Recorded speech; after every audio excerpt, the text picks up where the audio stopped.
Тоа е криптоентузијасти. Денеска имаме посебно видео на искрено едно од позадоволните видеа кои што сум ги направил. Ова е со лично задоволство што го правам.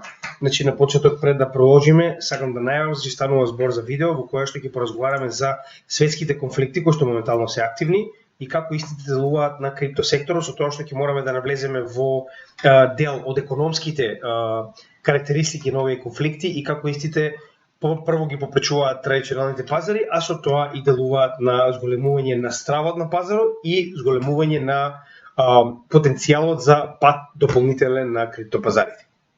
Ова можеби не е лошо време на време да се прави, затоа што е интересен друг поглед на тоа како моментално може да видите друг аспект од тоа што исто така делува на цените кои што моментално ги гледаме на криптопазарот, затоа што нели мојот канал е претежно крипто, но во секој случај значи е интересен преглед затоа што не сум видел досега некој ова да го направил. Мислам дека сме први како на Балканот така и пошироко кој што буквално ќе поразговара само за воените конфликти кои што моментално се активни и како истите можат да делуваат или делуваат веќе моментално на самиот криптопазар.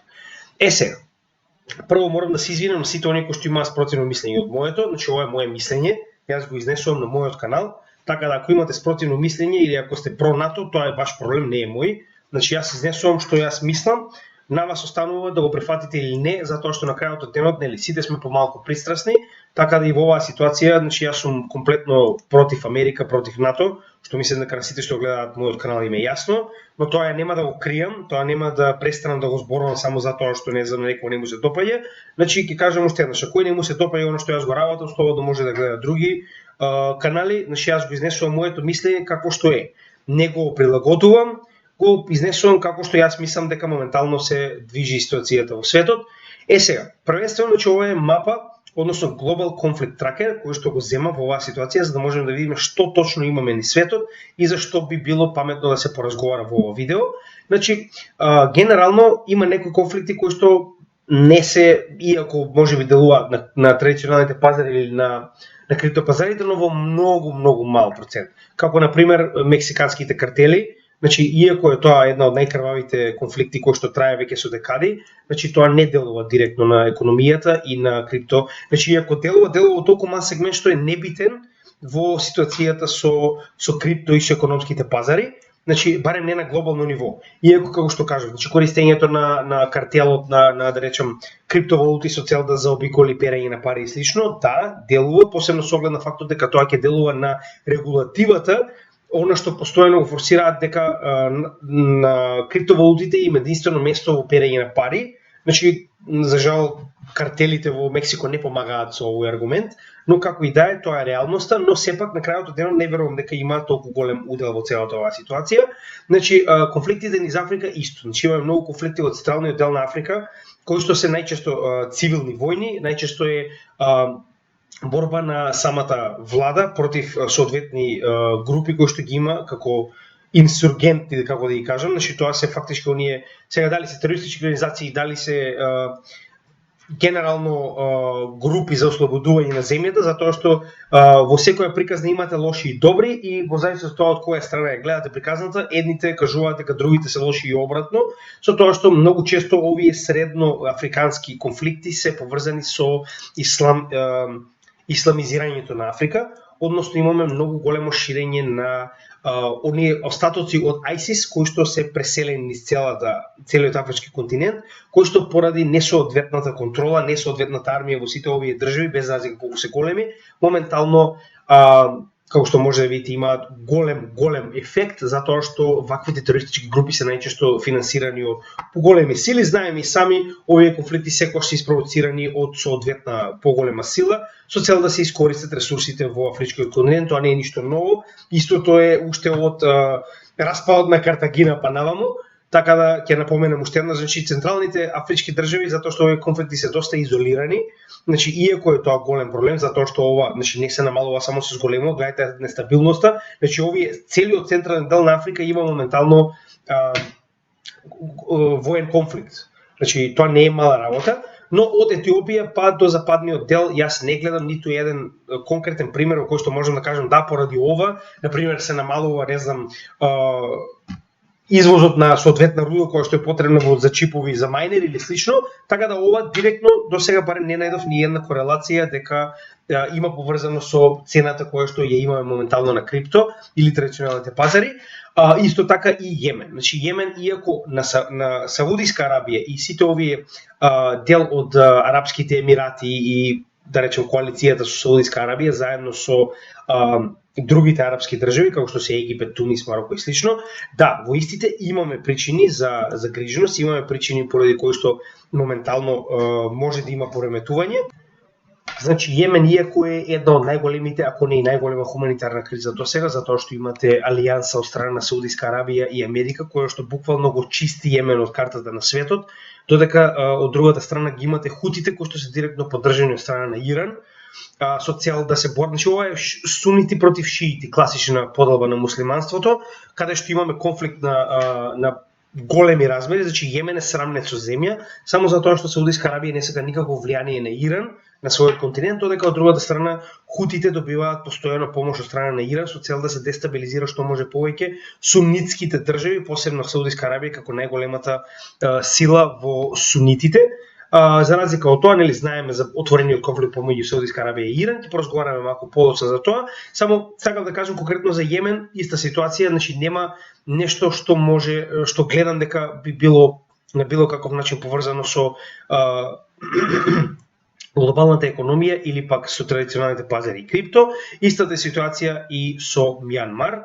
Значи Мјанмар, нели, нестабилноста каде што беше отстранета од власт демократската власт и моментално имаме воена хунта која што владее со местото. Значи, иако сето ова е тажно, мораме да го гледаме од аспект на профит, значи каналот наш ни е буквално базиран на профит, така да мораме да видиме дали нешто од ова е вест која што би требале да следиме или не. Значи, тоа се конфликтите кои што јас искрено мислам дека немаат отворено дејство или пак немаат соодветно големо дејство на пазарите, како и на криптопазарот, додека за разлика од сите, значи од тоа сите останати ќе ги поразговараме, имам отворено вести, ќе почнеме еден по еден, нормално најголемиот самиот конфликт со Украина, моментално и Русија. Значи ќе напоменам уште еднаш. За ова сум доста пристрасен, иако ќе се обидам да видам што можам по-професионален на крајот од денот. Значи сакале ви или не, сите имаме определена страна која што ни е поомилена. Бидеме реални. Значи во иста ситуација, иако мојата жена е украинка, иако мојата жена е од Лисичанск, кој што моментално попаѓа под руска власт, значи јас отворено ја поддржувам руската страна не поради тоа што имам нешто против Украина, но поради тоа што експанзијата на НАТО моментално во Источна Европа е, значи како да кажам, одвратна. Значи од договореното дека после распаѓањето на Берлинскиот зид НАТО нема да се прошири на исток, со тоа што последните држави на НАТО во тоа време биле, зборуваме најисточните држави на НАТО, биле Германија, Австрија, Италија, сега се Полска, Бугарија, Романија. Значи тоа се уште две земји напред на исток, со тоа што се поблиску и поблиску доаѓаат до самата руска граница, што е неприфатливо. Значи ако вие сакате да правите мир, така не се прави мир. Не се прави мир со тоа што вие градите база до самата граница на едно од најголемите нуклеарни сили во светот. Не, така се прави дестабилизација. Тоа е класична провокација. И со тоа што вие правите нови бази на нивната источна граница, автоматски правите дестабилизација како на светот, така и на самите пазари за кои што моментално разговараме. Сега, последната ситуација која што знаеме и сами е војната во Украина е буквално поради превласт на западните и источните сили. Значи, ова е класичен пример на марионетска војна во која што Украина е принудена да даде луѓе, додека сето друго е снабдено од страна на демократските западни сили. Така да, значи, тоа е многу едноставна работа, тоа американците го прават веќе колку пати низ самата историја. Ние ќе ви дадеме оружје, а вие умирајте за да не мора ние да се бориме со нив. Значи, они за да дестабилизираат Русија, затоа што Русија им е трн во око низ целата историја. Значи, посебно со тоа што сега имаат јак лидер кој што не потпаѓа под влијание, не може да биде купен како Јелцин. Значи, поради тие причини моментално имаме најголемиот одлив на оружје во една држава само за да се запре моментално руската армија, поради тоа што имаат страв дека од обратна слика, нормално и русите имаат право да направат експанзија ако тоа го прави и НАТО. Сега, значи тоа е главната поставеност на конфликтот како што јас го гледам. Значи геополитички проблемот во оваа ситуација не е Украина, проблемот е тоа што Америка не е дозволено да делува на Украина како што она сака. Затоа што да имате вие Украина, тоа значи да може да направите, не знам, база на неколку илјадници километри од Москва, што е неприфатливо, јас комплетно ги разбирам русите. Значи тоа е исто како замислите сега Русија да направи база во Мексико. Дали тоа би било прифатливо за Америка? Значи дали ако Русија сега направи алијанса со Мексико и изгради на јужната граница во Тихуана база, дали тоа би било прифатливо за мориканците? Нормално дека не би било прифатливо, но од другата страна, ако тоа е неприфатливо за русите, тоа е светски срам. Значи се обидува ова да се квалификува како проблем кој што русите го наметнале, а тоа нема врска. Значи ако го погледнете историскиот аспект на целиот овој конфликт, ќе видите дека сето ова е испровоцирано од експанзијата на НАТО кон исток. Сега, проблемот каде го гледам јас овде? Значи најголемиот проблем е, како што кажавме сами, тоа што имаме големи пореметувања на двете најголеми сили кои што произведуваат жито во светот.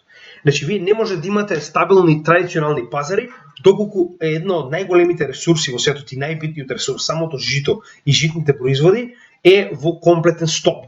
Значи оној договор кој што го направија за Одеса да биде одблокирана и на тој начин да може Украина да го изнесе своето жито е само мал процент од целиот проблем. Проблемот е тоа што моментално Украина не може да направи ново жито.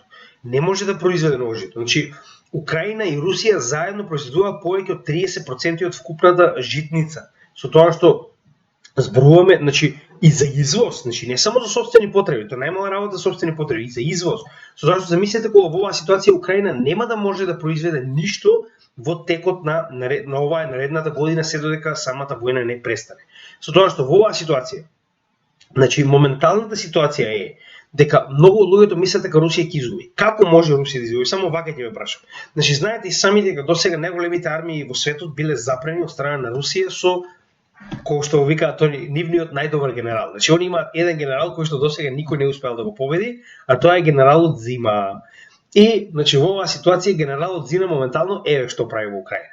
Значи, оваа слика е, да речем, доста страшна, затоа што може да видите дека светлата, значи, вака изгледа Европа преку ноќ. И сите овие големи центри се ствари големи градови каде што има електрична енергија.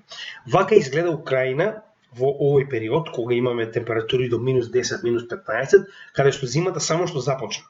Замислете, моментално во Украина, во целата украинска територија, имате постојани прекини на струја, значи јас знам поради тоа што дел од мојата фамилија се уште живее таму, имате значи комплетен прекин на вода, на газ и посебно во овие воени региони од исток, тоа е многу пострашно. Со тоа што, кажете ми вие, која земја е спремна да помине зима, каде што температурите доаѓаат до минус 40 во нормални денови, со тоа што значи вие имате војска која се бори во ваше име, но немате ништо што вас ви е потребно. Јас тоа го разбирам. Секоја чест на украинците, значи се покажа многу похрабри од цела Европа, која што нормално моментално е покакана од стравот дека русите може да дојдат кај нив. Значи Украина го држи моментално целиот одбранбен обрач од Русија сама, со своји бројки, со своји луѓе. Но ќе кажам уште еднаш, колку може тоа уште да го прави Украина? Значи, само вака да ја прашам. Ако Америка го правеше тоа во Афганистан, не знам, 20-30 години и во Виетнам 15-20 години, колку мислите дека може Русија да го прави ова на сопствената граница? Значи, ако може Америка да направи транспорт на трупи и војска и амуниција и јадење и се од едната страна на светот на другата страна на светот само за да одржува собствен режим во Афганистан и во Виетнам, замислете колку е тоа лесно за Русија кога тоа е на границата.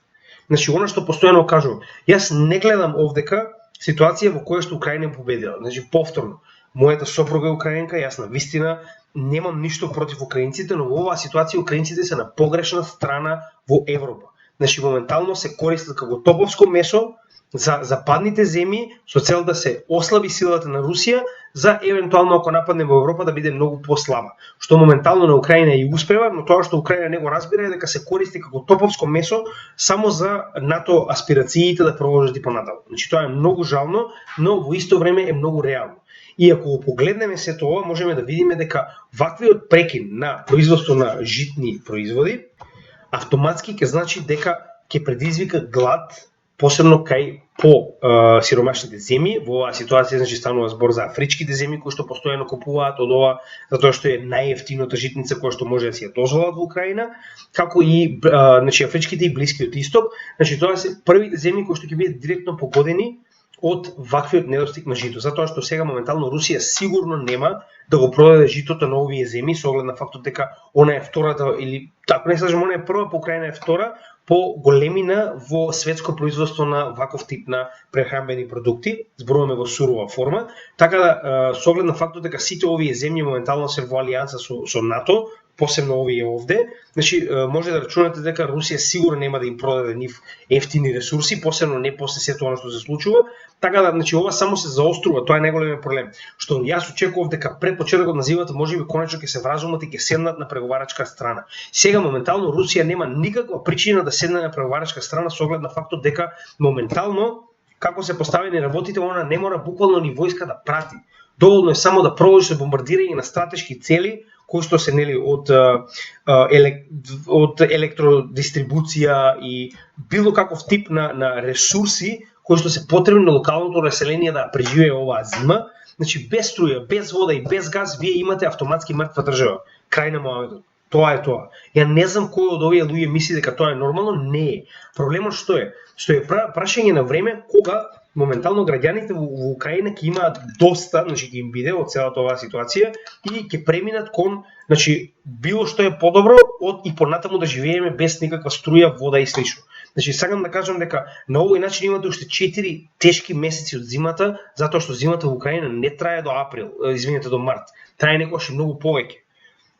Значи имате 4-5 тешки месеци со многу ниски температури во кои што едната држава која што моментално војува против другата има се што е потребно, а другата нема ништо од тоа што е основна потреба за да може да преживее зимата. Значи прво ќе имаме она што јас го гледам во оваа ситуација. Активна хуманитарна криза поради прехранбени продукти, која што топорва ќе следи во 2023 и 2024 година, поради тоа што Украина не е во состојба да произведе нови житни култури, а Русија нема да сака да ги сподели новите житни култури поради тоа што целиот свет моментално се сврти против нејзи. Не целиот свет, да бидеме реални. Моментално целиот свет на демократското општество представуваат 5 земји.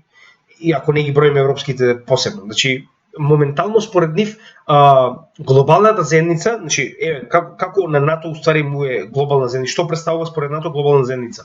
Европа, Северна Америка, значи не Америка, Северна Америка, поточно САД и Канада, Јапонија, Австралија. Тоа е тоа. Тоа за нив представува цивилизиран свет. Остатокот, значи кој ти каже дека целиот свет застанал позади, ете тоа значи целиот свет. Значи имате бан само од овие земји и моментално Г7, банот на нивното гориво е само од овие земји, од овие 7 земји. Значи они тоа се обидуваат да го представат многу поголемо од она што е реално и сега моментално ќе го разглобиме и тој дел затоа што првиот проблем е житните култури и прехранбените продукти кои што моментално Украина нема да може да ги достави до пазарот и на тој начин имате недостиг на храна што автоматски ќе го запре прогресот на економијата. Значи за да имате прогресивна економија, првенствено ви треба мир. Значи ви треба да имате да речем период на просперитет во целиот свет, барем ако ништо друго во да речем овие главниве континенти според Европа, значи Европа, Азија и Северна Америка нормално и Австралија, значи Јужна Америка и Африка никогаш не се земани во овој обзир, за жал, тоа е реалноста.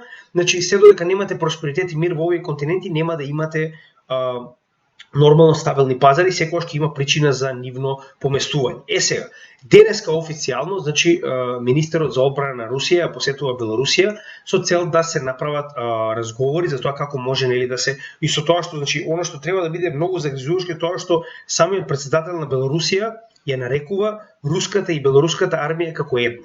Тоа треба многу да ве плаши, затоа што замислете ако на Украина и на низините граници моментално, само чисто да покажеме за што уствари зборувам, замислете на оваа ситуација, значи каде што Украина мора да ја брани цела оваа граница. Значи гледате кукава е оваа граница која што мора да ја брани, замислете сега да треба ново дополнително и оваа граница да ја брани. Значи вие автоматски имате добри 60% од границата на Украина нападната Значи, што јас не верувам дека без разлика колку западните страни ќе донесат оружје, е невозможно Украина да се брани на 60% од сопствената граница, посебно со оглед на фактот дека инфраструктурата е скоро комплетно уништена во целиот источен дел, скоро и да нема, значи дистрибутивниот дел на електрична енергија во Украина е под постојан напад. Зборуваме на дневно ниво. Значи, вие имате комплетно неспособна држава, во која што јас верувам дека прашање на време е кога цивилите ќе испланат и ќе кажат не е битно каква е ситуацијата, подпишете било каков договор, ова мора да запре. Така да, ваквиот договор помеѓу Белорусија и Русија е многу страшен, иако се уште не е постигнат, јас мислам дека е прашање на време кога и Белорусија ќе притисне од северната граница и верувам, значи, пак ќе кажам, на негативна страна на украинците и секоја често се борат за сопствената независност. Значи, тоа многу го ценам. Посебно ние како распарчена држава од 3 дела, 2 се уште окупирани и под комплетна инвазија и под комплетен режим. Значи, јас многу добро разбирам што е тоа да се бори за сопствена независност. Проблемот е што они се борат за сопствена независност во склоп на многу лоши стили од Западот, што едноставно е недозволиво за држава како Русија. Ќе напоменам уште еднаш, тоа е исто како Кина да дозволеше Америка да победи во Виетнам. Научна фантастика. Или Америка да победи во Северно-Јужна Кореја војната.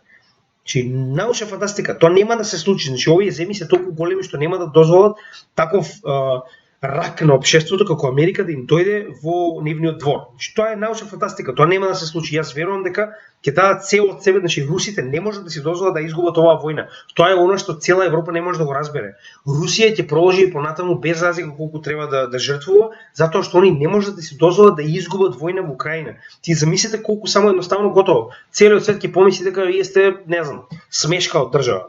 Така да, тоа е јас не го гледам ова како опција, навистина. Значи, губење на оваа војна од страна на Русија ќе значи целосно дестабилизирање на Русија, што верувајте ми никој не го посакува. Значи, тоа ќе биде многу катастрофална работа, затоа што тоа може да предизвика многу поголеми војни конфликти. Сега, вториот дел, значи, со оглед на фактот дека сега моментално, како што кажав, имате ситуација во која што, значи, офанзивата на украинците беше успешна и од самиот март до моментално имаат ослободен голем дел, ова е Керсон, ова е централниот регион, само да покажеме каде, ова е тоа, значи, што успеале да го ослободат, но како што можеме да видиме, ослободувањето трае точно до самата Днипро река, која што представува, значи, природна граница на моментално трупите на Русија. И таквото повлекување на оваа граница им дава време да направат фортификации, кои што јас не верувам дека украинската армија ќе може да ги победи со оглед на фактот дека бројката на украинската војска и бројката на руската војска е неспоредлива. Од друга страна, без разлика колку оружје вас ви даваат, значи вие им давате цела зима на овие луѓе да се фортифицираат, додека од другата страна, значи овој дел е комплетно и константно удиран со артилерија, со не знам ракети, со слично. Сега да не навлегуваме во самиот момент на војната. Она што сакам да кажеме дека овој регион кој што моментално е завземен од Русија, јас не гледам како ќе се врати повторно во украински раци. Не гледам. Со оглед на фактот дека они ќе им дадат цела зима во која што они ќе се фортифицираат. Тоа што сакам да го напоменам со ова е дека ваквиот конфликт, ако овие територии останат во полувременски период во рацете на русите, само ќе се зажести, затоа што веќе ги имате русите буквално во средината на вашата земја. Значи, затоа и велам дека јас не гледам причина и начин на кој што оваа војна ќе заврши брзо, што, како што знаете и сами, завршетокот на оваа војна ќе значи директно големо стабилизирање на пазарите, со оглед на фактот дека имате, значи, ова е конфликт во Европа. Значи, на Европа е многу лесно кога конфликтот е во Либија, во Мјанмар, негде во Јужна Америка. Значи, многу е лесно, ме разбирате. Проблем е кога ќе дојде на нивна територија. Значи, тука е веќе светска паника. Значи, некои конфликти како што е во Јемен траат и 2 декади, ама не е во Европа, така да не е битен. Значи, тоа е оној цивилизиран свет што постојано ви го кажува. Сега, моментално, значи, од пред 2 дена во петокот, официјално е ставен значи, горна граница по која што може да се купува руско, ова е сурово, практично,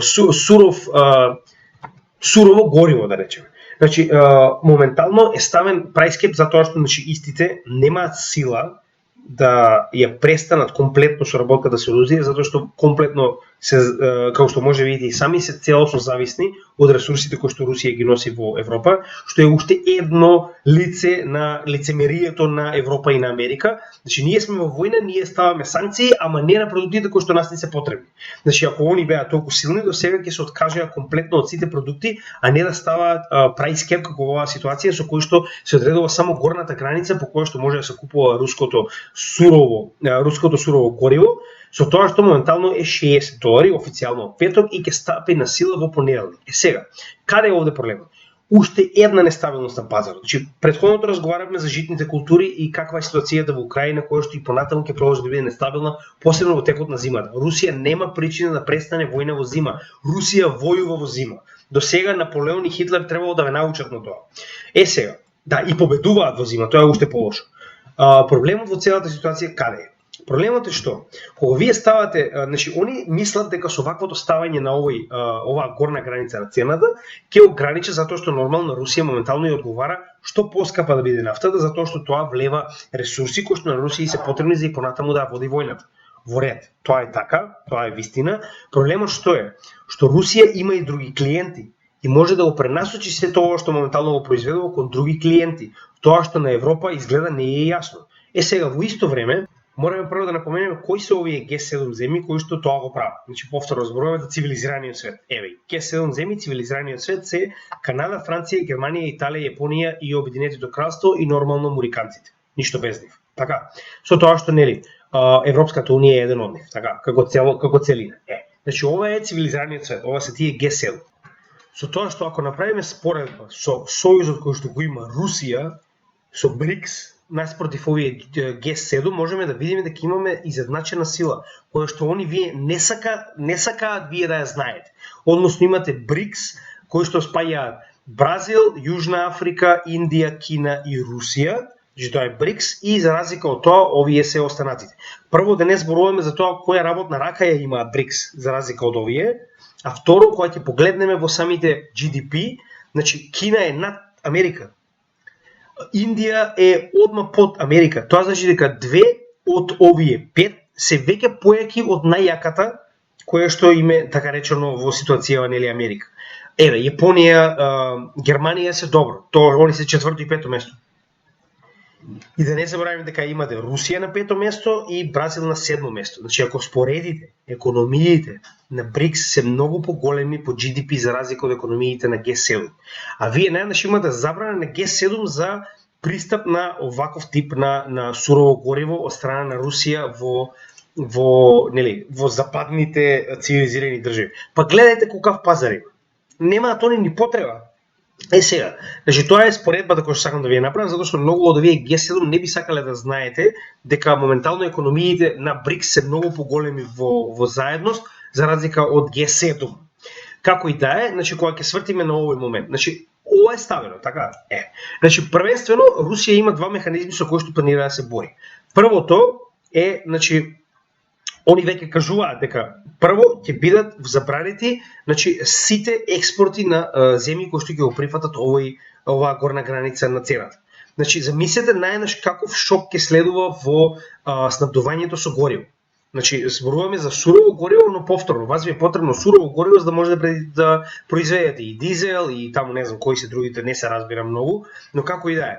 Значи вие имате прво или прв најголем момент е тоа што Русија вика дека значи веднаш ќе бидат забранети било какви транспорти до земји кои што ќе го прифатат овој бан, значи оваа горна граница на цената. Тоа е првата работа.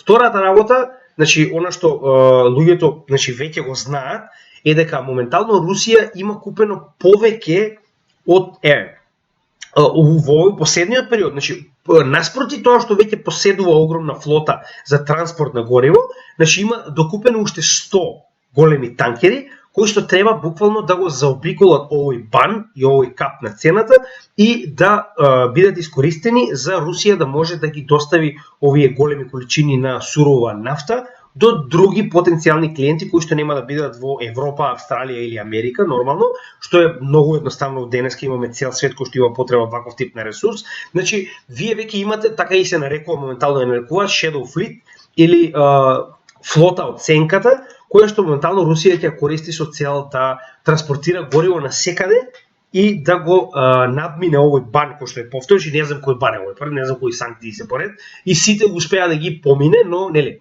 никако да научат. Сега, значи тоа е втората работа, и трета најголема работа која што Русија има, значи прво ќе ги банира земјите кои што ќе остават ова, што значи дека ќе размислите дебело пред да го направите ова. Значи втора е ќе ја има оваа флота со цел да го пренасочи целиот оној плюс кој што го има од ова гориво на други земји.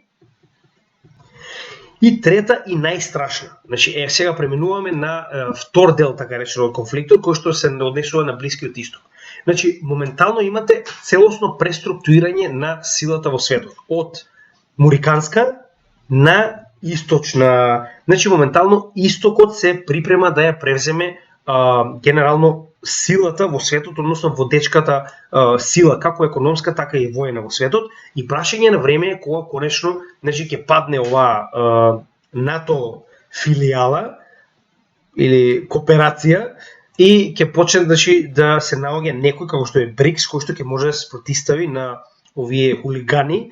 Значи тоа што моментално можеме да го видиме на десната страна, тоест на источната страна, е тоа дека Кина скоро па не ја превземала, значи како најсилна економија веќе е, но зборуваме и за најсилна, значи веќе има најголема армија, но нема најголема флота, нема најголема воздушна флота. Како така да вие станува збор за најголемата економија која што има најголемо производство во светот и каде што сите овие Г7 земји директно зависат од производството кое што доаѓа од Кина, што значи дека Кина ги држи клучевите за тоа кој ќе биде следна најголема сила во светот, сакале или не, тоа е реалноста.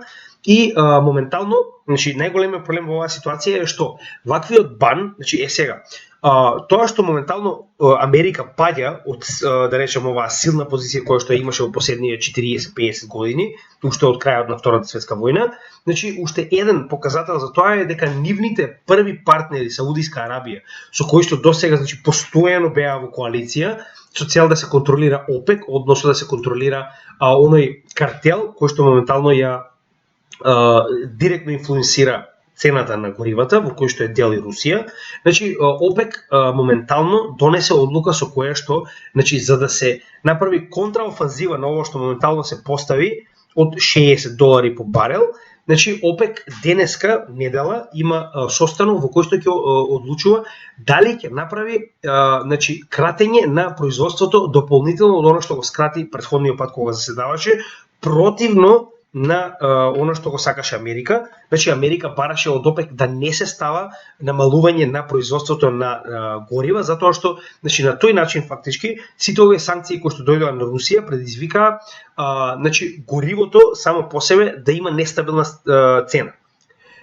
ОПЕК моментално со намалување на ваквото производство фактички ја дига цената. Зошто? Затоа што колку помалку се произведува гориво, толку поголема ќе биде неговата цена. Значи знаеме и сами дека supply and demand.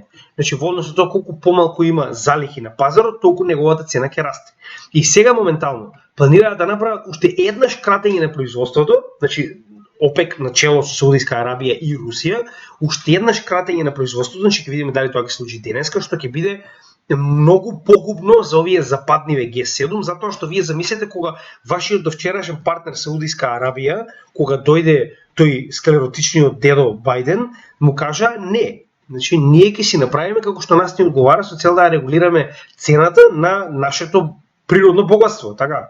Значи и направија тоа што го направија заедно со Русија, го намалија производството на нафта. Но тоа не ве го кажуваат на вестите, тоа не може да го видите во западните земји, затоа што тоа е комплетно спротивно на онаа идејата дека целиот свет е против Русија. Значи еве прост пример колку е против Русија.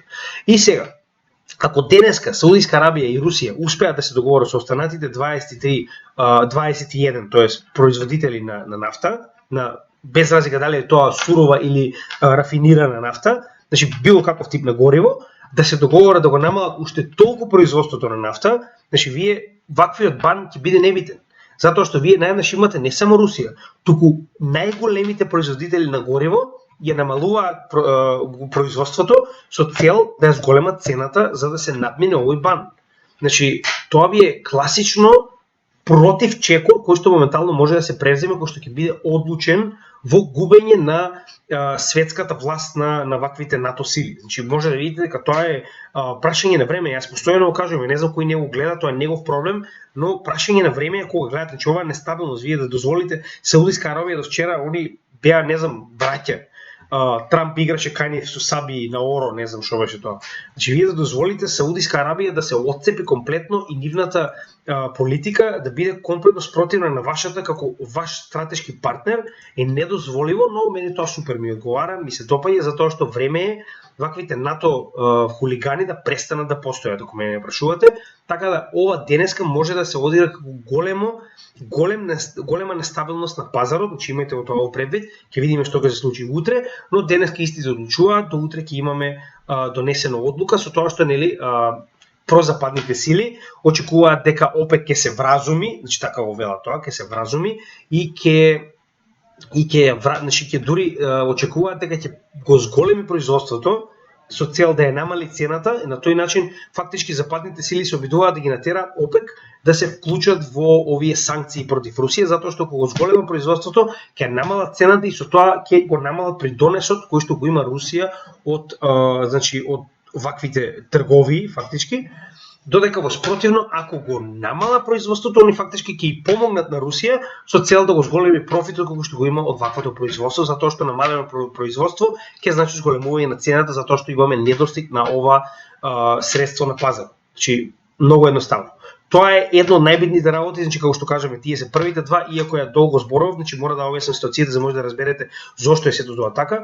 Значи имате житните култури во Русија и Америка, во Русија и Украина кои што ќе бидат крајно ограничени во следната година, и имате уште поголем проблем, а тоа е ОПЕК, кој што моментално влегува на источната страна и застанува на страната на Русија, Кина и БРИКС, за разлика од неговото досегашно постојано коалицирање со западната страна и моментално и помага на Русија, што како што може да видите од страна на западните сили е несфатливо. Значи они мислеа дека тоа никош нема да се случи.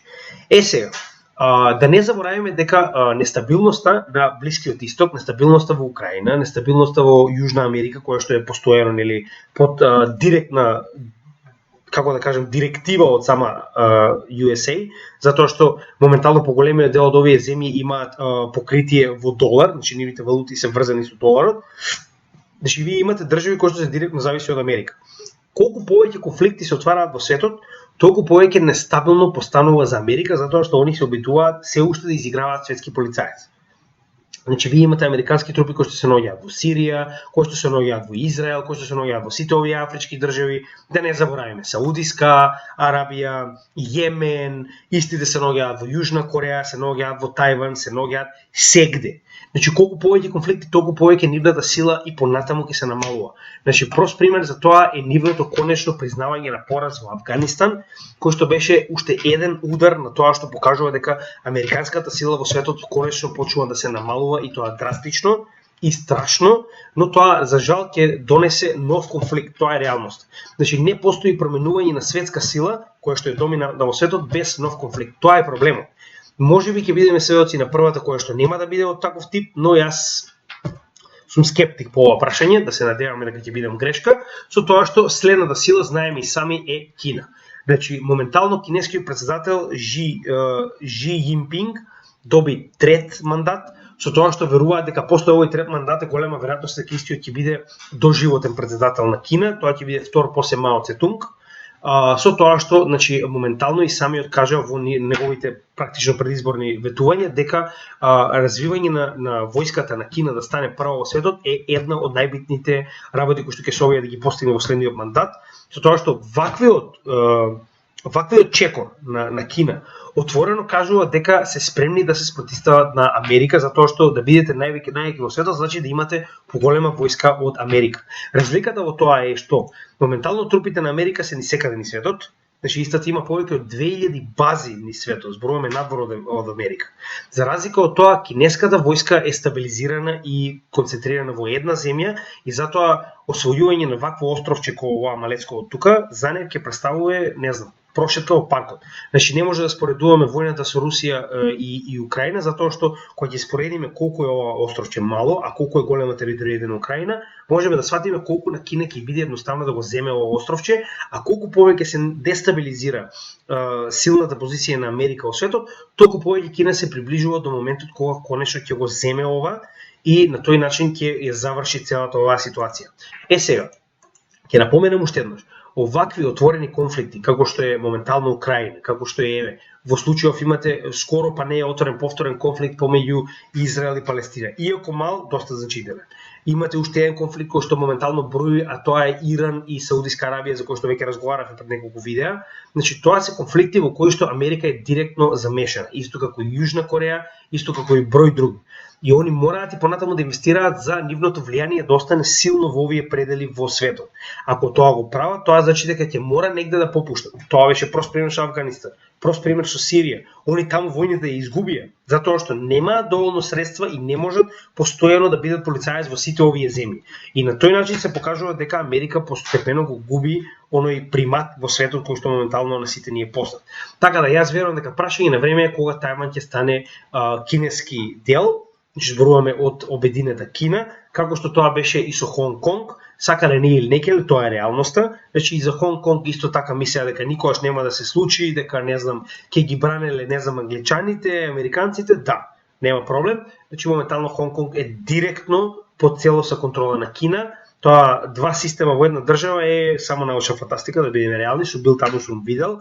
Значи тоа беше така пред да се деси оној пресврт во кој што моментално е поставен председател кој што е директно значи лицето кое што е главен на полицијата во Хонг Конг, кој што ги затвори сите тие студенти, демонстранти, така да моментално демонстрантите сили во затвор или надвор од Хонг Конг. А Хонг Конг моментално е пренаселен со луѓе од главните делови на Кина, зборуваме Mainland China како што они го нарекуваат, со цел да се измеша населението и да не можат оние Хонг Конг практично жители или кантонци, така они сами се нарекуваат, да можат фактички да направат било каков тип на опор, зашто не им е дозволено дури ни да комеморации да прават на демонстрациите кои што ги организирале претходно, така да сакале ние или не, тоа е реалноста. Кина моментално ќе го преземе Тајван, прашање на време.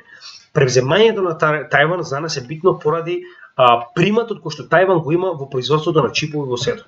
Значи, Америка не го прави ова поради демократски причини, како што нормално тоа се бае цело време на вестите. Америка го прави поради една причина. Моментално Тајван произведува повеќе од 90% од целосното производство на чипови во светот. Замислете колку е тоа само битно. Значи, паѓање на Тајван во кинески раци значи дека Америка ќе мора директно да купува чипови од Кина.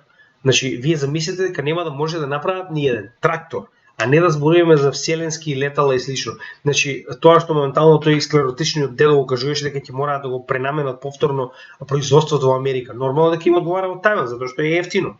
И вие самите си дозволиле стратешки да зависат од Тајван до тој степен што 90% и од нивното, фактички оно што го користи за сите нивни напредни технологии, е произведено во Тајван.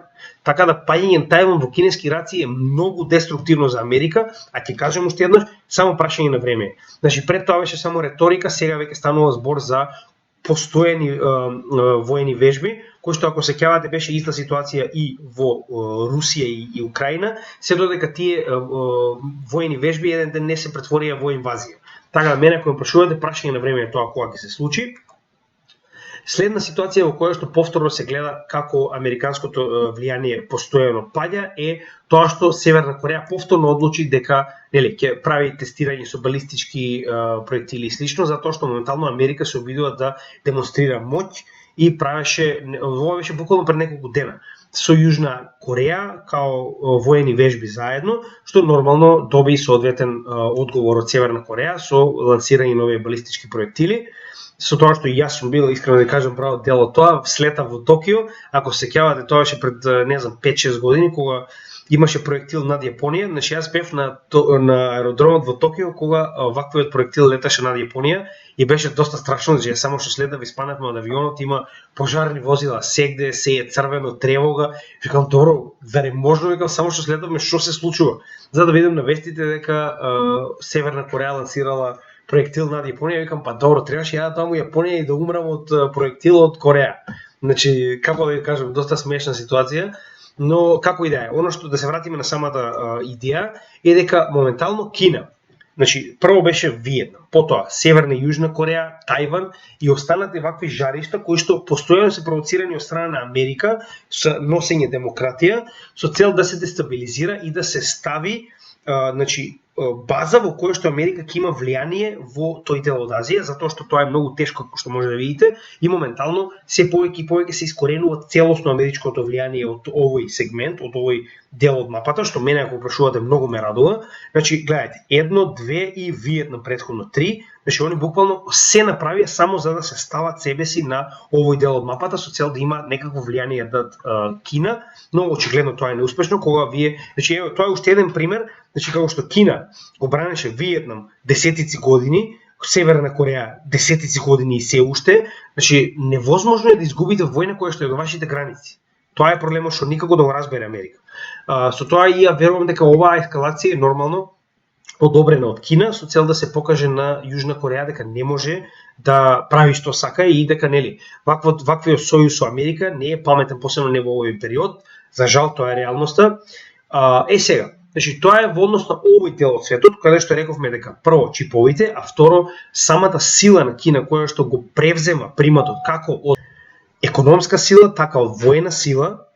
Значи тоа се два одлучувачки фактори кои што директно ќе делуваат како на економијата, така и на самата крипто сфера, затоа што вие замислите дека сето оно што се користи моментално во крипто проектите од овие чипови овде ќе биде буквално санкционирано од Кина. Значи Кина повторно ќе има на некој начин удел и ќе има сила на зборот кога станува збор за крипто пазарот, со оглед на фактот дека ќе го на некој начин контролира најголемиот дел на производство на чипови моментално во светот.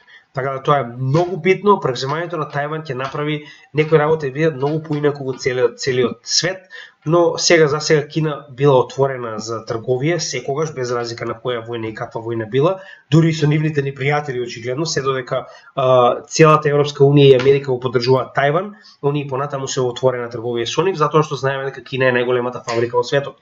Така да би било контрапродуктивно за Кина да престане да на некој начин соработува со нивните партнери без разлика на војната.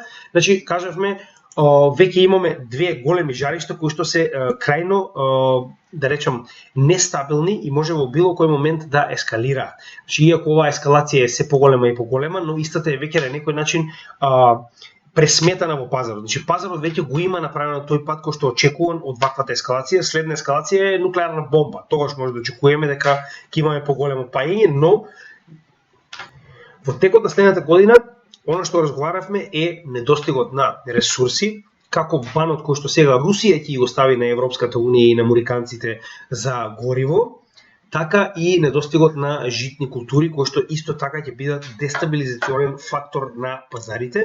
Исто како што спомнавме и овде, самата зголемување на економијата во Кина и Тајван како производител на чипови. Следно оно што го имаме е Иран, кој што исто така многу голем проблем кој што чека да се случи. Значи прво сакам да ве потсетам на американската стратегија за Блискиот Исток. Значи не само за Иран, зборуваме за сите овие држави. Ако вие се сеќавате, стратегијата во Блискиот Исток знаеме и сами, јас лично сум го следувал затоа што сум голем љубител на историја, потекнувам од семејство каде што едниот родител ми е наставник по историја, а дополнително нели ми се допаѓа и мене како затоа што историјата е мајка на знаењето, сакале или не. Значи само да потсетиме како прилика се изгледаат сите, значи ова е кратко резиме на најголемите конфликти кои се случиле во модерно време во Блискиот Исток. Значи прво доаѓа Америка, како што беше за пример Иран, првиот и нели да го оставиме Афганистан на страна затоа што тоа е сосема друга причина, значи ќе го обработиме малку подоцна. Сега моментално зборуваме за Блискиот Исток, односно оние суни и шии држави на самиот обрач на Саудиска Арабија, почнувајќи од бивша Месопотамија, Ирак и Иран, па завршувајќи со Мароко, Алжир и Тунис на западна страна. Значи сите овие држави прво се обвинети за некакви си злодела, за некакви си изживување со луѓе во ред. Значи да не заборавиме дека значи наспроти генералното мислење на Европската унија дека само они се демократски држави и дека само они знаат како правилно треба да се живее, сите овие земји имаат свое право. Дали е тоа шерајало, дали е, значи не е битно какво е, дали е шеријатско, дали е суни, дали не знам како, не е битно. Битно е дека они имаат своји обичаи, своји права и ние не можеме да очекуваме дека они сега ги се прилагодат на нас. Прост пример е моментално првенството во Катар. Катар е една од најбогатите земји во светот, но нема да ги смени правилата за вас. Не ги интересира колку вие сте големи фанови на фудбал или колку сте вие прозападно ориентирани, не знам какви демократски фаци од Европа. Нив не им е битно. Они имаат своји правила кои што живеат веќе неколку милениума и нема да ги променат само затоа што вие тоа го сакате. Истата ситуација ти е моментално и со Блискиот Исток, каде што моментално прво Америка обвинува, значи сите држави се исти. Исто сценарио постојано. Иран, Сирија, Либија, Либан, значи сите овие земји, Египет исто, добиваат прво таква ситуација. Да, режимот таму моментално ги мачи луѓето, режимот моментално ги, не знам, труе, убива цивили, користи оружје за масово уништување, за кое што досега ниту еднаш немале никаков доказ. Потоа, следува доколку не се прифатат неприфатливите услови кои што постојано Америка ги поставува, значи нормално дека нема да ги прифатат, затоа што не може вие да очекувате дека ако некој ви постави услов само затоа што него му одговара, они ќе го прифатат. Значи нормално дека луѓето ќе си ја бранат својата земја. Прост пример исто како и самите арапи. Нормално овие услови се одбиени, иста ситуација. Значи во Иран условите беа одбиени. Во Либија, значи Садам Хусеин Иран, Либија начело со Гадафи одбиени. Потоа Сирија начело со моменталниот председател кој што се уште е Башир ал-Асад одбиени. Либан, Египет, тогашните да речем лидери на самата држава одбиени. Што следува следно? Инвазија. Значи кога Русија го прави тоа на Украина, тоа е геноцид, тоа е страшно, тоа е неприфатливо, тоа е сите треба да казниме. Кога Америка го прави тоа, тогаш е прифатливо, тогаш е демократија, они го носат тоа со цел да го просвета светот и ќе ги променат муслиманите и они ќе станат демократи. Да. Значи доаѓаат и уништуваат комплетно целата земја, инфраструктура се, земаат тоа што сакаат да земаат, значи буквално секогаш е истата ситуација.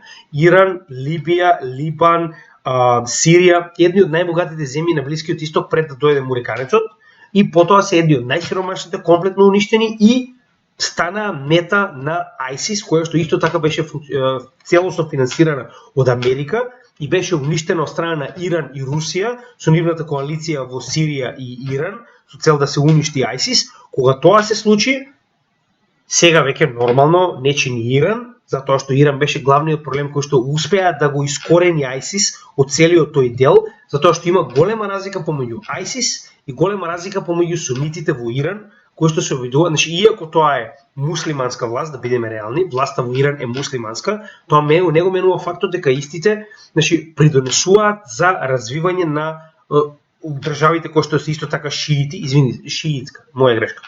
Значи шиитска власт и истите придонесуваат за развивање и заштита на останатите држави во регионот, што многу не ја одговара на Америка, затоа што ваквиот фактор Иран, најголемата држава која што е шиитска и која што помага и на Либија, и на Либан, и на Палестина, во случајов, да речеме Ирак, Сирија, значи тоа се држави кои што се директно подпомогнати, можеби не со армија, но истото тоа што го прават они моментално во Украина, тоа го прави Иран со овие држави со цел да се бори против тамошните инвазивни сили, без разлика дали е тоа Турција, без разлика дали е тоа Израел, дали е Америка во некои сегменти.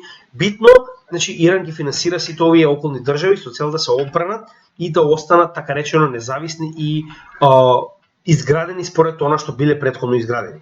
Со тоа што ова е голем трн во окото на Америка, тоа беше и уствари убиството на самиот генерал на Иран, кој што знаете и сами беше главна провокација која што го доведе ова ескалирање до овој момент, затоа што нормално е дека Иран ќе го чека времето кога ќе врати, затоа што е бил убиен најголемиот генерал. Да не забораваме дека истиот тој генерал е главната причина за борбата против ISIS. Истиот е директен инфлуенсер и финансиер на поголеми според Западот терористички групи, но според Истокот ослободителни групи кои што се борат за слобода на Палестина, на Либија, во случајов Ирак, на Сирија.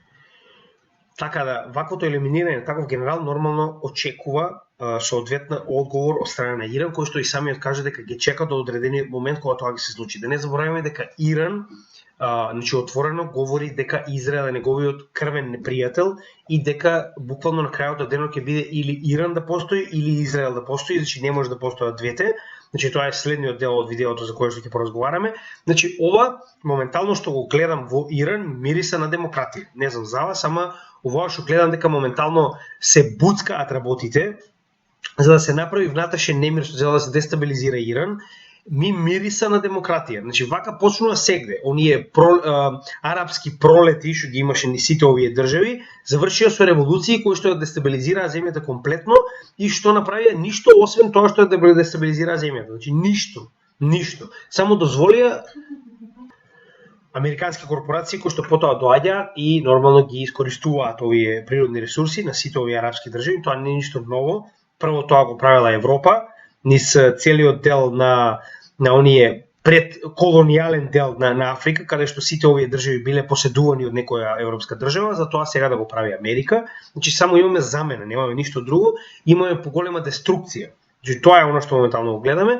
Значи ќе напоменам уште еднаш, јас според мене ова што го гледам моментално, ваквите нестабилности во Иран многу подсетуваат на онаа ситуација каде што прво прават дестабилизација со тоа што се финансираат внатрешни немири со цел светот да види и да одобри потенцијална инвазија, но разликата во оваа ситуација е што е за разлика од останатите земји, Иран поседува нуклеарна програма која што е една недела од обогатен ураниум кој што може да се стави во нуклеарка.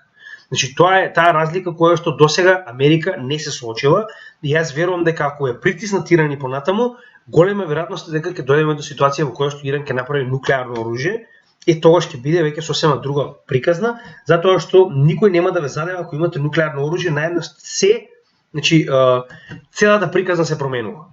И зошто е ова битно? Затоа што Иран е голем фактор на нестабилност во овој сектор со оглед на фактот дека Иран моментално е во практично отворена војна со сите овие околни места, односно се што гледате околу е директно инфлуенсирано од Иран. Значи чисто да видите како се тоа изгледа.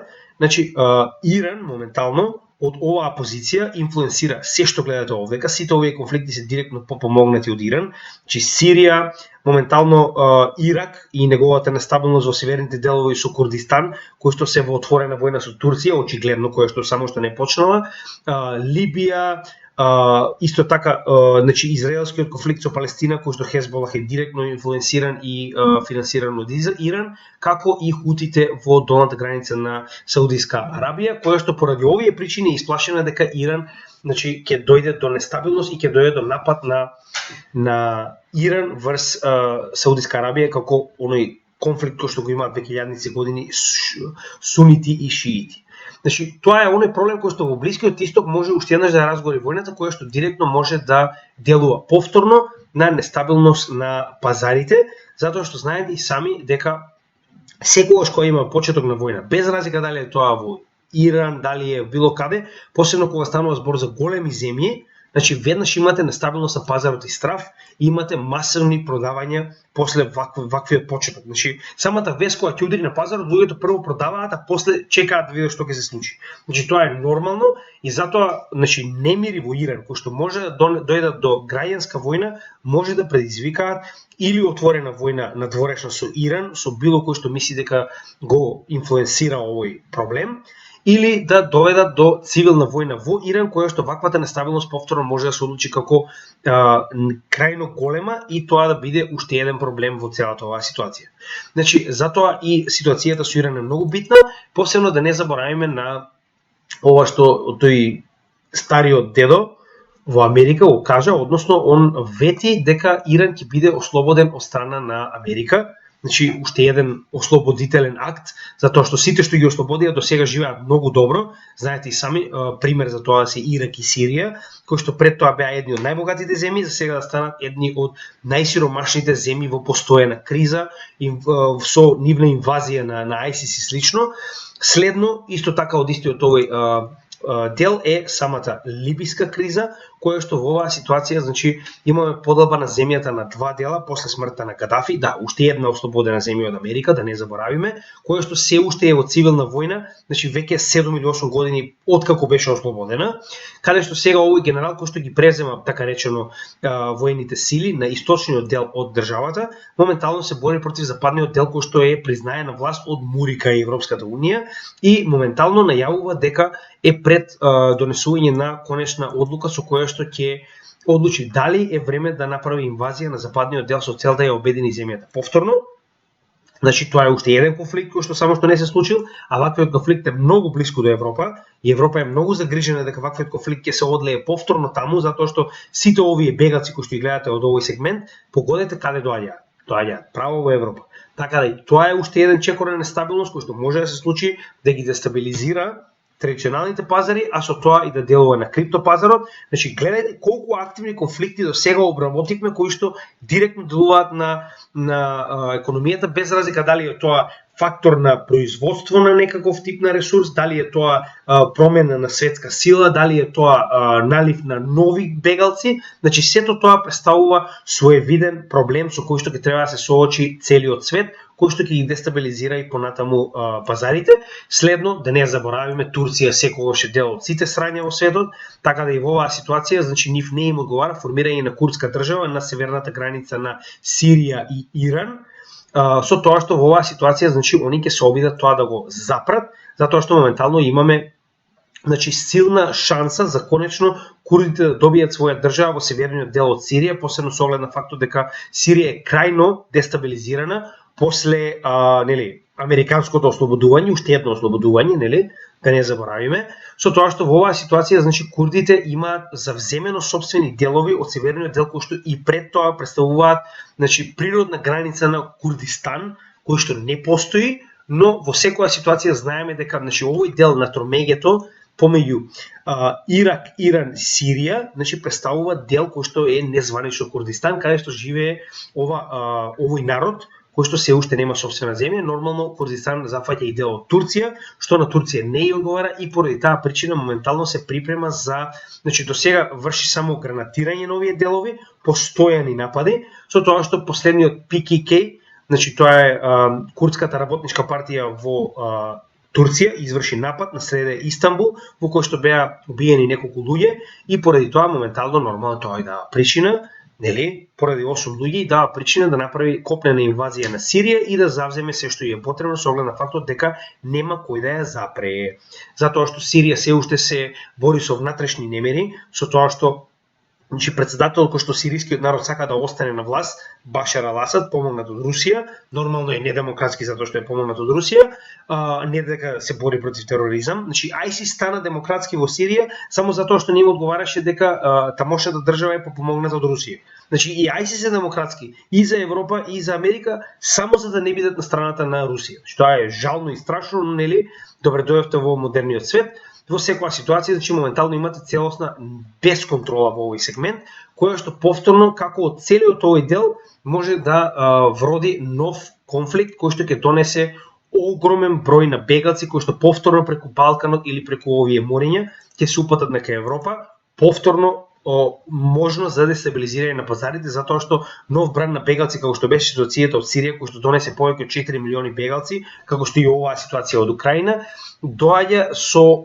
големо поместување на економијата, затоа што имате, значи, огромна потреба од помош за овие лица прво да биде прифатени, а тоа ресоциализирани, што мисли дека ќе успее Европа, тоа е друга причина и друга приказна, но како и да е, нека им биде забавно.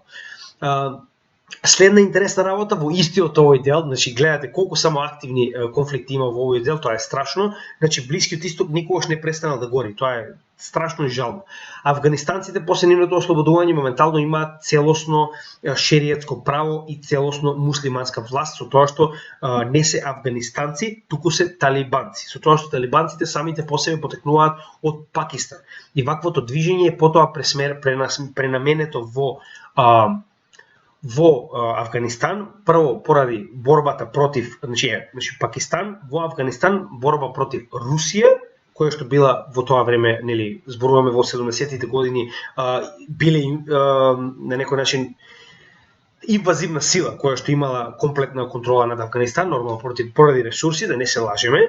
Истата ситуација потоа ја превзема Америка, со тоа што овие талибанци кои што се во тоа време тренирани помеѓу овие две држави од страна на Америка со цел да се борат против русите, сега се борат против Америка, успеа да ги протераат затоа што не може да држите вие држава на другата страна од светот постојано, значи тоа бара ресурси. И моментално ваквата целосна муслиманска власт се враќа во против напад на Пакистан, затоа што моментално власта во Пакистан не е целосно муслиманска и Пакистан има свое крило на овие талибанци кои што се борат против власта во Пакистан, иако оваа борба не е толку активна се уште. Идејата дека имате комплетно муслиманска држава на вашата граница која што поддржува талибанско движење во вашата држава е само прашање на време кога тоа ќе прерасне во голем конфликт, посебно со оглед на фактот дека границата помеѓу Пакистан и Афганистан никогаш не е решена. И да не заборавиме дека постојано постои овој конфликт помеѓу Индија и Пакистан, посебно за овие северни делови од Индија, кои што никогаш досега не се решени, тие се константно жариште, кои што уште толку може да се прелее ако имаме нестабилност во Пакистан, може да се прелее и на границите со Индија, што е сосема очекувано и нормално, така да ова е уште еден конфликт кој што повторно иста ситуација. Може да вроди нов бран на бегалци, може да вроди нов бран на нестабилност, нормално може да вроди нова акција од страна на Западот, со цел да се биде полицаец, да се донесе демократија и да не забораваме дека Индија погодена од ваков тип на нестабилност може да делува на незината економска, затоа што моментално Индија е една од ретките држави кои што има непопречено економски развој. Значи, исто и овој сегмент може да биде многу драматичен ако истиот ескалира од границите на Афганистан кон Пакистан, кои што претходно беа, така речено, значи на истата страна кога станува збор за борба против Америка, затоа што нормално на Пакистан нема одговара американска власт во Афганистан, посебно со оглед на фактот дека и Пакистан е првенствено и претежно муслиманска држава која што има и своји муслимански права кои што не се во корелација со развиените држави како Америка, не знаат они што е право доколку немаат американско право. И да не заборавиме за последниот кој што мене ми е на некој начин и најжален, значи тоа е исто како Јемен, така и Палестина, но разликата со тоа што Јемен е многу локализиран конфликт кој што навистина некако не може да се прелее. Значи нема каде. Тие бегалци да сакаат, нема каде да бегаат, они мора во Етиопија да бегаат. Значи не може никако да дојдат до цивилизираните земји за да направат било каков тип на дестабилизација. За разлика од тоа, Палестина и она што се случува во Палестина е крајно жално. Значи станува збор за да не забораваме дека евреите се оние кои што се палестинци во Втората светска војна. За сега моментално истите да го прават тоа што Германија им го правеше нив на овој палестински народ само за да им ја земат земјата. Да не забораваме дека 2022 година е најсмртоносната година за палестинците кои што се уште живеат во Палестина. Да, тоа е Палестина, тоа не е Израел, не знам кој од вас мисли обратно, но тоа е ваш проблем, не е мој. Значи тоа секогаш било Палестина и секогаш ќе биде Палестина. Моментално е признаен во светот како окупирана територија од страна на евреите, која што они сами се нарекуваат Израел. Значи ќе кажам уште еднаш, јас се надевам дека денот ќе дојде кога оваа америчка власт ќе падне и кога арапите ќе може да си го вратат тоа што е нивно. Немам љубов кон арапите, но тоа кога некој ќе дојде во сопствената земја за да ти ја земе само затоа што значи едноставно во оваа ситуација со резолуција на овие Г7 западниве, нели вие битниве земји, значи им е дозволено на израелците да си направат сопствена држава во Палестина, која што во претходните декади Израел си ја развил, си ја земал, постепено почнал да ги иселува палестинците и сега пред тоа имате 97% палестинско население, палестинска територија, а сега имате обратна ситуација во која што имате 10% не знам палестинско население и територија, се останато е диви населби превземани од страна на евреите. Оно што моментално го прават таму е срамно, е значи ненормално, се врши постојана инвазија, се врши постојано убивање на деца, се убивање на цивили, со изговор дека тоа се борци или на Хезболах или на онаа страна која што е останата од страна на Јасер Арафат. но проблемот што Фатах е на Јасер Арафат, Фатах на Јасер Арафат е уствари моментално на власт, поради тоа што има некаков званичен, незваничен договор со Израел, но Хезболах е онаа која што е директно финансирана од страна на Иран, со цел да се бори против Израел постојано, и моментално сме на следниот чекор да имаме повторна ескалација, како што онаа што имавме од 2021 година и почетокот на 2022 година, каде што повторно јас очекувам дека Израел ќе ескалира и ќе се обиде да земе уште поголем дел, посебно со оглед на фактот дека типот што требаше да биде во затвор во Израел, моментално ќе биде повторно премиер, и неговите, луѓе кои што се опрени, неговата партија и онаа партија која што треба да направат заедно, сега не ги знам како се викаат, Ликут е неговата партија, има уште една, тоа се најрасистичките, најнацистичките партии кои што постојат во таа држава, кои што отворено говорат за елиминација на секој кој што мислат дека е проблем. Не кој што е проблем. Не убивање на терорист кој што моментално прави терористички акт. Не. Они отворено говорат дека после превземање на власта ќе прават ликвидација на луѓе кои што според нив представуваат потенцијален проблем.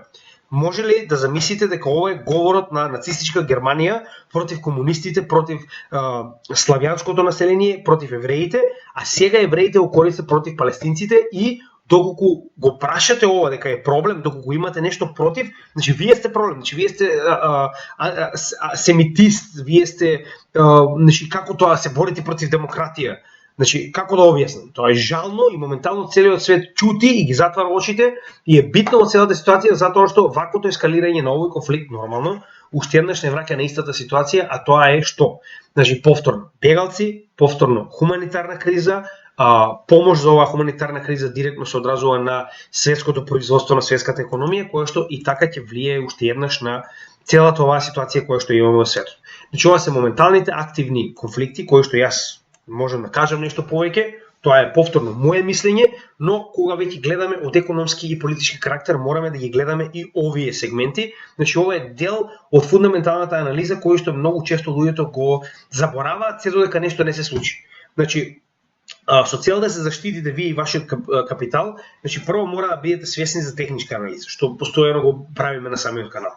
Потоа мора да бидете свесни за фундаментална анализа која што е базирана на економски карактеристики од типот на промените кои што се случуваат во светот, кои што на економски план може да променат нешто што вас директно ќе ви делува на капиталот, без разлика дали се тоа вести, дали се тоа цени на одредени суровини или трговија или што и да е.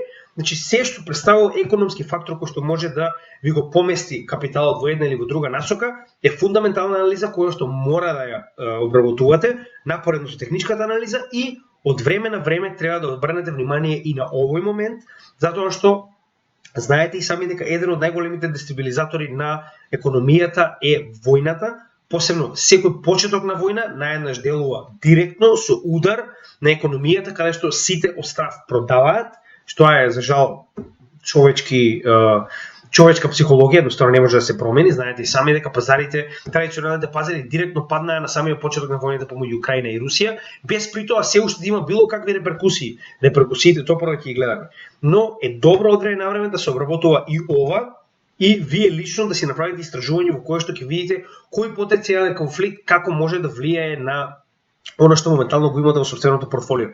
Дали вие поседувате, не знам, можеби горива, суровини, во зависност од тоа што тргувате, можеби имате обврзници, можеби имате, не знам, затоа што ова директно делува на она што го имате во вашето портфолио. Така да мора да ги правите овие анализи постојано со цел да бидете свесни за тоа што се случува околу вас, со цел да го заштитите вашиот капитал што може повеќе. Така да ова беше прв пат видео што е јас импровизирано го направив со цел да ви кажам што моментално се случува во светот и кои од овие конфликти како може да делуваат во иднина, но сето ова е предупредување, затоа што вие мора да имате во предвид да знаете што да очекувате од економијата со оглед на фактот дека сето ова ќе има реперкусии во иднина.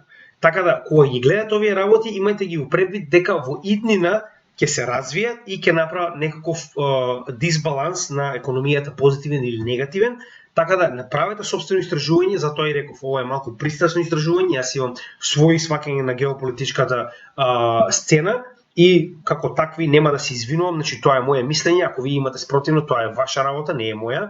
Така да се надевам дека ова го свативте од економски карактер, иако јас малку додавав чувства на некои одредени земји, за жал, но првенствено ова е со цел да ви даде генерална слика за тоа што се случува моментално, кои се следните потенцијални поместувања на пазарот со оглед на конфликтите кои што ги имаме и што понатаму би очекувале од оваа геополитичка воена состојба во светот. Се надевам дека ви се допадне ова видео, како и секогаш гледате, работиме напорно да направиме нова содржина со цел да продолжи каналот и понатаму како заедница и да ги развиваме нашата крипто заедница во Македонија. Значи се што бараме од вас како и секогаш е мала соработка, значи едноставно ако може да направите шер на нашето видео, направете лайк, сабскрајб на нашиот канал, следете ги нашите социјални мрежи, нашите шортс во кои што реагуваме што ќе работиме следно, како и дополнително, значи доколку имате било кој кој што би сакал да научи повеќе за крипто, слободно споделете ги нашите материјали, затоа се бесплатни, значи ќе може едноставно да уживаат во нив. Со тоа што, како што кажавме, значи со господинот Никола, и да кажеме колегата Никола од Криптовалути Македонија, значи ќе пробаме да соработуваме малку почесто, затоа што е интересно кога има и друг глас на каналот, некој кој што има нели соодветно друго мислење со цел да се споредиме, со цел да се надополниме. Интересно е кога има подкаст, мене ми се допаѓа многу, така да ќе гледаме да работиме малку почесто со него, така да целата наша работа ќе биде најавена и во иднина. Ќе гледаме да превземаме некои прашања од публиката со цел да можеме да ги одговориме на овој подкаст, но нели ќе гледаме како се тоа ќе се развива, ќе го правиме заедно со вас. Така да исто пред да заборавам, значи на cryptocultura.mk, тоа е една од страните кои што се исто така водени од Криптовалути МК, која што како таква има многу солидна содржина за крипто секторот, во која што моментално додаваме и ние како пишан дел, така и дел во кој што поврзуваме со нашиот канал и нашите видеа, така да слободно може, ако имате преференца да го гледате ова како крипто страна, наместо крипто канал, може тоа да направите на cryptocultura.mk, каде што исто така објавуваме постојано нови содржини. Ви благодарам уште еднаш, имајте добар ден и се гледаме во следното видео. Утре ќе направиме вести во понеделник, а потоа во вторник ќе направиме и видео за техничка анализа на пазарите, така да останете со нас, ќе се видиме во следното видео утре.